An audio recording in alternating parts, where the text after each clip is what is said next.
बड़े गरीब मुसलमान जिनका कोई बड़ा नाम नहीं था, वो जन्नत में मुझ मोहम्मद सल्लल्लाहु अलैहि वसल्लम के पड़ोसी हुए। सुभान अल्लाह। जब हमसे कोई पूछता है ना जम्मू में आप कहाँ रहते हो, हम अपना मोहल्ला बताते हैं, फलानी का मेरा घर है, तो फिर पता अगली बात हम क्या करते हैं, जो हमारे मोहल्ले का बड़ा हो ना हम उसका नाम बताते हैं, उनको आप जानते हो? वो कहते जी हाँ जानता हूँ।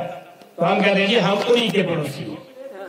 कभी किसी ने बताया किसी गरीब का नाम कि तू उस गरीब को जानता है जिसके पास एक वक्त की रोटी भी नहीं है, वे उसका पड़ोसी है। हम सब कहते हैं वो फलां बड़े साहब है ना, हम उनके पड़ोसी हैं। ये इंसान का ज़मीर है कि मैं फेमस बंदा है, मैं बोलूंगा तो मेरा जो नशेबान है वो इसके समझ में आ जाएगा। आप बताओ जो मुस्तफा के पड़ोसी बने, सुभान अल्लाह। मैं मौलाना मास्टर यूनुस साहब जिनको अल्लाह ने बड़ी आवाज दी हुई है, ये जो मैं माइक पर बोल रहा हूँ अल्लाह ने इनको इतनी आवाज बगैर माइक के भी इतने मजमे को इससे ज्यादा बड़े मजमे को खिताब कर सकते हैं। इनके वालिद साहब के बारे में मैंने सुना है कि मेरी तरह वो भी कम कदो कामत के थे, लेकिन उनका जाहो जलाल और उनकी इल्मी सतवत से आज भी जो एडमिनिस्ट्रेशन के लोग हैं या उनके साथ काम करने वाले लोग हैं वो आज भी याद करते हैं कि मौलाना अब्दुल लतीफ चिश्ती साहब जो बहुत जबरदस्त जो है वो खतीब थे और बड़ी सीधी और खरी बात कहा करते थे। हम दुआ करते हैं अल्लाह उनको भी और मास्टर साहब की वालिदा माजिदा को और इनके खानदान से, हम सब के खानदान से जितने हज़रात चलेंगे अल्लाह ताला उन सबको जन्नत नसीब फरमाए। अल्लाह के नबी ने फरमाया जन्नत में बड़े कमजोर लोग मेरे पड़ोसी होंगे। या रसूल अल्लाह क्यों? फरमाया जो 3 काम करेगा वो जन्नत में मेरा पड़ोसी होगा। सुभान अल्लाह। जिसकी जिंदगी में 3 खसलतें आ जाएं। ये तेरी तकसीम है, मैं तेरी तकसीम पर खुश हूँ, तूने मुझे जो दिया तू मेरा रब है, तेरी जैसे मर्जी है वैसे मुझे पाल ले, क्योंकि पालने वाला तो तू ही है ना। फरमाया जो कम रोजी पर, कम रिज्क पर, कम माल पर खुश हो जाए, एक खसलत ये।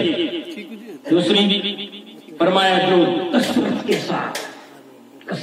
साथ कोई जवाब नहीं, लेकिन हमने पानी हाथ में लिया, हमें बड़ी शिद्दत की प्यास लग रही थी, पानी का ठंडा मीठा खुशबूदार गिलास हमारे हाथ में है।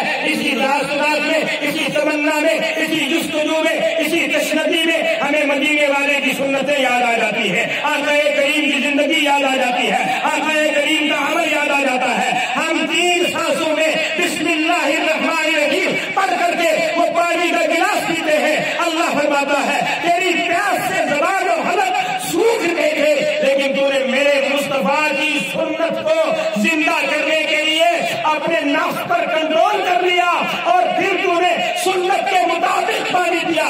जा मेरा खजाना बड़ा वसी है, मैंने अपने नबी की सुन्नत को जिंदा करने की वजह से तुझे 100 शहीदों का सवाब अता फरमाया। मेरे दोस्तों बड़ा खजाना है मुसलमान होना, है बहुत बड़ा खजाना हमारे पास है, बहुत बड़ा इनाम, बड़े इकराम, बड़े फवाइद हमारे पास है। बस अल्लाह हमें शऊर अता फरमाए कि हम उनसे इस्तिफादा कर सकें। नबी अकरम जनाब मोहम्मद रसूलुल्लाह सल्लल्लाहु तआला अलैहि वसल्लम ने इरशाद फरमाया, ये हमने दाढ़ी रखी है ना, ये हम जो वुजू करते हैं, अब आखिरी बात वुजू की एक और बात बता दूं, दुरूद पढ़ लीजिए अल्लाहुम्मा सल्ली अला सय्यिदना मौलाना मुहम्मदिन बारिक वसल्लिम। आप लोग परेशान तो नहीं हो रहे ना? नहीं, अगर भूख जल्दी लगी तो मैं ज्यादा लगे तो मैं आपको छोड़ देता है, बोले या रसूल अल्लाह। मेरे दोस्तों ये बुनियादी बातें, आक़ाए करीम का मिलाद मनाने वालों, हमें आक़ाए करीम सल्लल्लाहु अलैहि वसल्लम के इतने एहसानात हम पर हैं, इतने एहसानात हैं, इतने एहसानात हैं। अगर हम सारी जिंदगी अपनी ज़बानों को मुस्तफा के जिक्र से तर रखे, फिर भी जो उनके वजह से हमें कमा मिला है हम उसी का हक अदा नहीं कर सकते। कमा मिला हमें, हम मुसलमान हो गए, अल्लाह ने हमारे हर कदम पर नेकियां लिखी है। सुभान अल्लाह। हमारी ज़बान से निकलने वाला हर कलमा नेकी का मुतकाबी है, नेकी लेकर के आएगा। लेकिन अगर हम गीबत करें तो